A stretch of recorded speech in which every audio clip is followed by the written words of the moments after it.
Nobody wants to be like forced to watch something, forced to look at something. If I'm gonna look at an ad, I want it to be my choice. If I see it on the side of the screen and it catches my eye, I'll look at it. I don't want it to be shoved in my face, because then it just turns me off to whatever brand it is. I'll be like, I don't like them, they're being pushy, and it may cause me not to buy their product or to think about their product. And most of the time, say if I'm watching a video on YouTube and they always have like the 30-second ads before that you have to watch to get to the video. Like for me personally, I usually don't pay attention to the ad. I'll do something else online, open another window. Like I just feel like those brands, it's not like an effective way to reach teenagers because it's just being annoying. And I think the whole idea of having a celebrity endorse a product should be thrown out the window, because unless you're targeting like a preteen audience who would be obsessed with someone like Justin Bieber, I think anyone over the age of like 10 or 11 really will just find it like annoying and kind of pretentious that a company can think, they think that they can like make a celebrity relate to the common people. I don't think that works. Yeah, I think that advertisers need to remember that I think this generation, out of any that have been before us, we tend to get distracted a lot more easy. Like she said that she'll open another window if she sees an ad and things like that. I'll tend to just look away or I'll do something else because I'm always doing 5 different things at a time when I'm online. So I think the more subtle things, like if I'm watching a show and I see a really nice outfit, maybe if you say at the end like outfit buy, but don't put an ad, maybe just in the credits or underneath, like some shows do, they might say suit by Armani underneath, like things like that are a little more subtle, because I tend to just not pay attention. But if I see something that looks really great, I might look for it afterwards myself, and then it makes me feel like I'm discovering the ad, not like it's being forced on me. And I think like nowadays, like especially since all of us are saying how we like ads that are clever and funny, but sometimes companies just get fixated on it seeming funny. So then, okay, that ad, it may stick in our brains, but we may just remember the ad, but it's not going to make us want to buy the product. So even though we remember it, it's not really being effective. So sometimes simple is better, because the goal of an advertisement is to sell your product. Sometimes it's better just to present the facts about it and just show why you should buy it, not just try to be just simply amusing.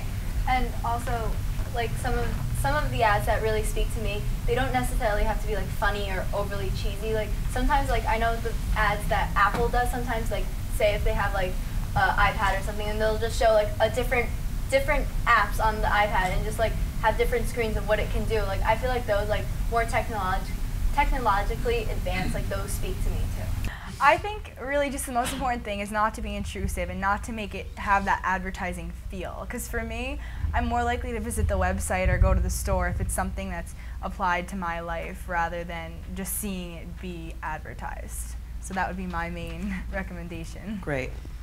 I think just to make it interesting, even if something I don't want to buy, if the commercial's interesting, then if I see someone who does want to buy it, or when my friends tell me, oh, like, I'm looking for this, then I'll be like, oh, well, I mean, maybe I heard of this company. So even if I don't want it and it's interesting, it still helps. Well, I think that if you're going to advertise, you definitely have to make it funny, and it has to be 2 ways. It can't just be everything coming at you, because that's not what you want. When you're doing something like watching TV, going on the computer, like I said before, you don't really want to see the advertisements. So if you're going to put them, it has to catch my attention and I have to get something in return for it. The best tip, but this is mainly for guys, try to include advertisements in video games. Everybody plays video games nowadays, and it's interesting because it just catches your attention.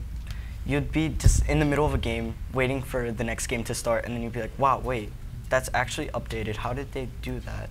And, yeah. I would suggest making your advertisements appropriate to many age groups. A great example is the Orbit dirty mouth thing, because different age groups are going to interpret the meaning of that commercial in so many different ways, but it can be humorous to like many different age groups. Because if it's funny, I'm going to watch it. If it's boring and saying like, oh, this is the product, it's going to kind of just tune out and go in one ear out the other. I'd much rather have in the game, in like a TV show, watch the guy like have a 2-second close-up of the Ford logo of the car he's getting into than a 30-second Ford commercial, because it's not detracting as much as like if we can save that time and have 30 seconds more to the show, that would be much more enjoyable than having like 15 minutes of the hour-long show being advertisements. 'Cause, like, yeah, like honestly, like people don't want to look at advertisements. If I'm going online and I want to do something from watching TV, I want to watch my show, I want to research, I want to do my thing. I don't really want to look at advertisements. So if someone's going to advertise me, and this is something I heard from the advertising convention a couple months ago, if they're going to advertise to me, I want something in return. It has to be a two-way thing. I just don't want the thing shoved in my face. I want to have something in return for my time. And I feel like it kind of increases the practicality of the product, because when you're seeing an advertisement, it's not really realistic. Like, it's like, oh, here's this, but it doesn't really show you someone using it or what you're doing with it. It's really putting it in a real situation, and you're not really thinking about, oh, they're just trying to get me to buy the product. You're thinking, oh, yeah, that's another way to use it, or that's something that could happen in my And also, because it's on a popular TV show that you actually like watching, you're going to think, wow, that's really cool. They're using it, why can't I? I should be able to use that. And wow, it's available to me, how convenient. So Right. And also, nowadays, watching advertisements on TV is somewhat becoming extinct because with cable TV, there's thousands of channels. And if I'm watching a show here and it goes to ads, I'm like, nah, there's another movie on. I can watch with ads and ads, switch to that, or I'll be on my computer during that. Only time I really watch ads is during the Super Bowl, essentially.